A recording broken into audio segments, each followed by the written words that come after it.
I'm Ashley Malik, and I help midlife moms to feel amazing using nutrition and mindset strategies that give you the healthy, happy, and confident life you've been striving for. After losing 65 pounds in perimenopause, tackling gut health issues, and surviving breast cancer, I've learned that health and wellness is so much more than just gathering information. Learning to rewire your brain and your thoughts lets you take all that valuable information and put it into action so that you actually get results. Here, you'll get strategies for eating healthy food without feeling deprived, systems for making nutrition work for you and your family, and steps to rewire your brain so that you never have to rely on motivation again. If you're ready to be healthy, have more energy, and thrive in midlife, you're in the right place. This is the Family Fork Podcast. Hello there, my sweet friend, and welcome back to the Family Fork. I am going to do something fun today. We are going to shift the way that you look and think about your entire health journey. The premise of what I'm going to share with you today, when I heard it, it really made me think. And the more that I sat with it, the more I've applied it to my own life, shared it with my students inside of the method, and I'm just really recognizing how true it really is. So it is this: your success in any area of your life is directly correlated to your ability to manage risk. Listen to that one more time. Your success in every area of your life is directly correlated to your ability to manage risk. Now, your first reaction might be like mine was. You might think, like, yeah, of course, that applies to people, when you're starting a business or doing something scary like jumping out of airplanes or making big career moves. But what does that have to do with me trying to lose 20 pounds in perimenopause? What does that have to do with whether or not I can stick to my anti-inflammatory eating plan or even get to the gym this week? So stay with me, because this is exactly what we're going to unpack today. And by the end of this episode, you are going to see your own relationship to risk in a completely new way. And more importantly, you're going to understand why the woman next to you, the one who seems to be losing weight while you are still struggling, is probably, she's not any better than you. She's not smarter than you or more disciplined than you. She just has a different relationship with risk. And that is something that you can absolutely build for yourself. Okay. So when most of us hear the word risk, we think about the big obvious things like financial risk, career risk, investment, maybe physical risk if you're somebody who loves adventure sports, which if you know me, that is not me at all. And as a high achieving woman who has built a career and managed a family and held 100 things together at the same time, you probably think to yourself, well, I take risks all the time. You take a risk every time you launch a new product at work, put together a new team, or pitch a new idea in a meeting. You take a risk every time you share some new marketing language or teach something new that you've never taught before. So you might be thinking, you know what, Ashley, I'm not that risk averse. I take risks all the time. I agree. But here's the nuance. When we are talking about risk in the context of your health, your weight, your body, your wellness, we're not talking about a financial transaction or a business decision. We are talking about your ability to regulate your emotions, your thoughts, and your feelings when you do something new or hard or unfamiliar. That is what risk is at its core. Risk amplifies your relationship with failure. Risk, it asks you the really uncomfortable question: can you handle this not working out? Can you handle trying something and watching it fall flat? Can you handle your feelings that come when something does not go the way that you had hoped? When you consider taking a risk, here's what happens in your body and in your brain. The strategic or logical part of you is trying to calculate, I don't know, is this a good idea or a bad idea? Is this safe or unsafe? Is it worth it? But more often than not, that logical decision gets completely overrun by your thoughts and your feelings. So your thoughts, they start sounding like this. Well, what if it doesn't work out? What if this is not the right choice? What if I waste my time? What if I look silly? But what if this makes somebody else unhappy? And when you have those kinds of thoughts, you actually start to feel anxious, worried, nervous, maybe concerned, and depending on the risk, maybe a little bit scared. And what do you do when those feelings get loud? You make a choice that feels safer. You pick the option that doesn't require you to feel anxious. You stay right where you are because staying where you are feels familiar, even when staying where you are is exactly what's keeping you stuck. This is why so many women I work with are incredibly successful in their careers, but they can't seem to get traction on their own health and weight loss journey. It's not because they're not smart or they don't have the information. It's because their relationship with risk in the area of their body and their health is completely different than their relationship with risk in their job. So I want to give you a few examples so this can really start making sense for you in a super powerful way. So let's start with going to the gym. So imagine, or maybe you don't have to imagine, but that you are a woman who has not been in a gym for a really long time. Maybe you have a gym membership even that you've been paying for, but you've just never gone. So the thought of actually walking into that gym, it brings up a whole bunch of different thoughts. If I go, am I going to know what to do when I get there? Am I going to look around at all of these machines and feel totally lost? What if I waste my time wandering around because I don't know how to use anything? Am I going to look silly when everyone else on the workout floor knows exactly what they're doing? I know. Maybe I'll just pick a fitness class so I can kind of hide in the back row and follow along. If any of those thoughts sound familiar, I want you to tune in to how you're feeling right now because your aversion to risk is showing up in really sneaky ways. Those thoughts are creating these feelings of apprehension, nervousness, embarrassment. And for a lot of women I talk to, shame. Shame for what they often say, I let myself go. Shame for not having stayed on top of this sooner. And shame for just being in this position at all. That shame is the thing that keeps you out of the gym. Because going to the gym means being vulnerable, being a beginner. It means asking questions. And it means being seen in a body that you probably don't love right now. It means doing something hard in front of strangers. So now think about what this all means to your perimenopause weight loss journey. You know that you need to be doing strength training. I know you've heard me say it 100 times. Cardio, it's just not the answer anymore. Strength training is non-negotiable for women in midlife who want to lose weight and protect their bones and keep their muscle mass all the way through menopause. But if the very thought of going to the gym to lift weights makes you feel apprehensive, nervous, or embarrassed, you're not going to do it. And it's not because you're lazy or because you don't want it badly enough. Of course you do.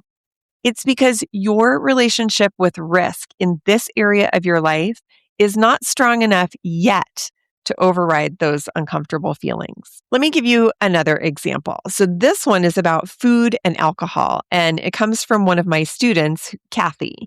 So Kathy had been working really hard on her anti-inflammatory nutrition. She had stopped drinking at home, and she would still have like a cocktail or a glass of wine when she was out with friends. But she realized that not drinking was actually serving her really well. She was feeling great. She was sleeping better. Her cravings had gone down, and she was really considering taking out alcohol altogether. So when she got ready for a girls' weekend trip, she was feeling really motivated and prepared. She had packed some snacks and she had a plan for what she was going to eat on the trip. She knew what she wanted and she was ready to stick to it. When she got back from the trip, she shared with me what actually happened. So on the very first night, everyone arrived really late at their Airbnb. And it was going to be hard to get a table at a restaurant nearby. So the entire group decided to just order pizza. And Kathy knew that pizza, the kind that they were going to order with lots of like pepperoni and heavy cheese, it was not in line with what she had been doing for her body. Her friends said, let's just order a couple of pizzas and a big salad and we'll just all share. And then a few minutes later, one of her friends grabbed her and said, hey, let's run to the liquor store real quick so we have a box of wine when the pizza gets here.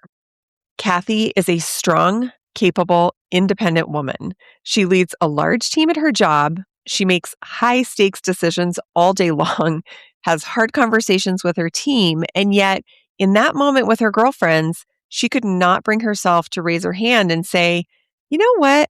I'm going to order something different for myself, or I'm going to run to the grocery store really quick and grab something that works for me. She kept telling me afterwards, I didn't want to be a burden or rock the boat. I didn't want to make a big deal of it. Everyone was so happy and excited to be together. I didn't want to be the one to interrupt that energy. So she ate the pizza and had a glass of wine. And the next morning, she woke up feeling terrible. Her joints were sore and she kind of had a dull headache that lasted the rest of the weekend.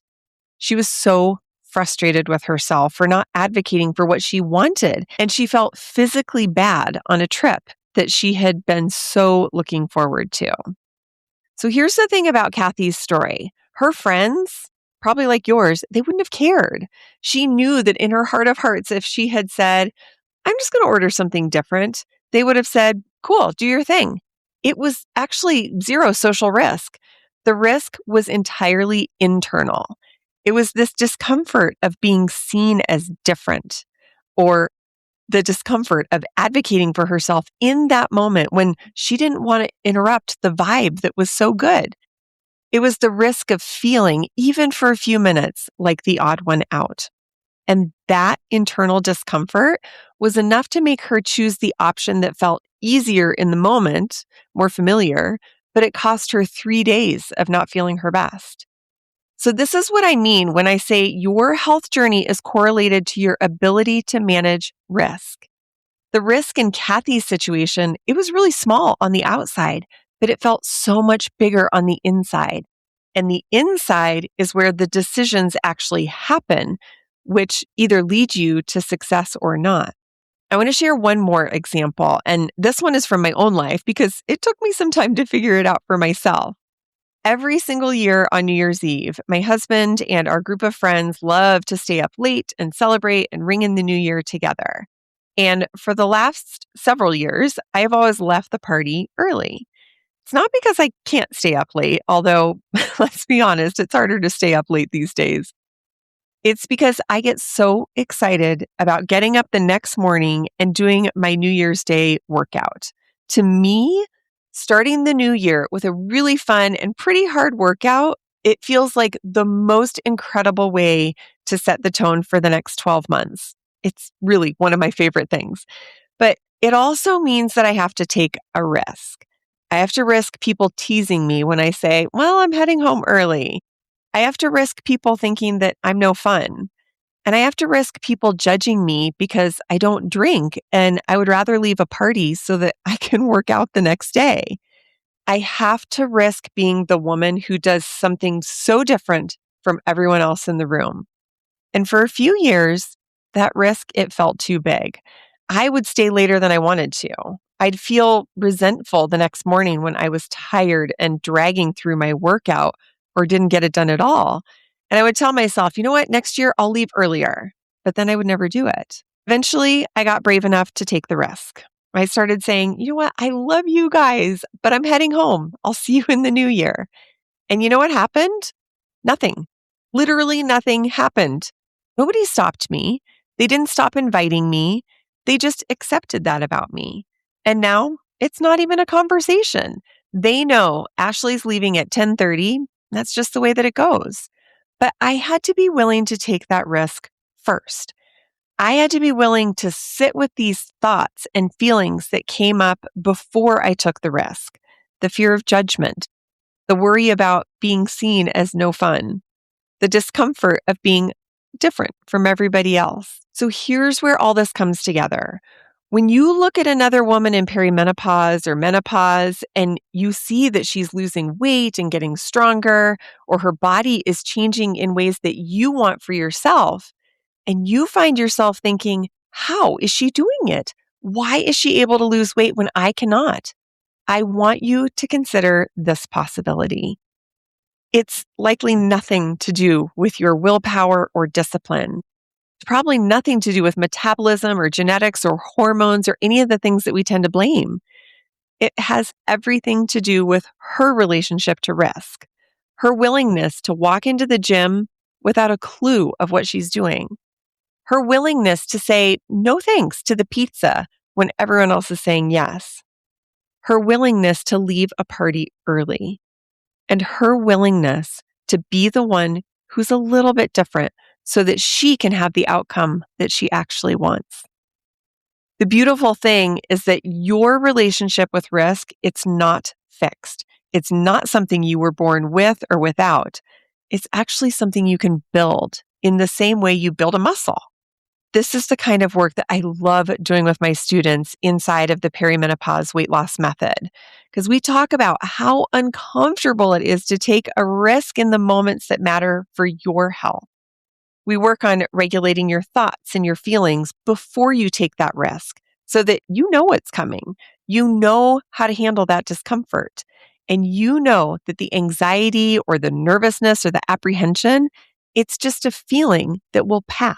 When you know how to manage what's happening on the inside, the risk on the outside gets a lot smaller. That decision to go to the gym becomes less about whether you feel ready, whatever that is, and more about whether you have the tools to handle the discomfort of being a beginner. The decision to say no to the pizza becomes less about whether your friends will be mad and more about whether you can sit with just a few minutes of feeling like the odd one out. The decision to leave a party early becomes less about what people are going to think and more about what you actually want for yourself. I want you to walk away from this episode with one question for yourself this week. Where in your health journey is your relationship with risk actually holding you back? Is it going to the gym? Maybe eating out with friends? Is it advocating for yourself with your partner, your husband, or your family? Is it speaking up at the doctor's office? Is it trying a new way of eating that feels unfamiliar? You're not going to fix this overnight, but you do have to notice it, because once you see it, you can actually start to do something about it. I would really love to hear from you on this one. Please send me a message on Instagram at the Ashley Malik and tell me, where do you see your relationship with risk? I read every single message, and I really would love to know how this is resonating with you. And if you are listening and you're thinking, yes, Ashley, I need to figure out how to take those risks so that I can actually reach my weight loss and health goals. So this is exactly the kind of thing we work on every single week inside of the method. This is my 8-week group coaching program where we combine mindset work and anti-inflammatory nutrition so that you can finally lose the weight, get your energy back, and truly feel like yourself again. There's a link to the method in the show notes, so come check it out. I know we would love to have you with us. Thank you for being here today, and thank you for being someone who is willing to look at hard things in your own life and consider doing something different. That right there is the willingness to take a risk. So you are already on your way. Thanks for listening to the Family Fork podcast. I hope today left you inspired and equipped with something tangible that you can put into action today. Remember, success is so much more than just gathering information. You have to put it into action. If this episode resonated with you, here's how you can help the show reach even more midlife moms. Hit follow, share it with a friend who's struggling in midlife too, and if you're feeling generous, leave us a review. Your thoughtful review helps other listeners discover these conversations when they need them the most. This show has become even more than I could have imagined, and it's because of loyal listeners like you who show up and share. You are helping to build this community and movement that will inspire midlife moms for years to come. For show notes, links, and resources, head to ashleymalik.com/podcast. Keep striving for the healthy, energized life that you deserve.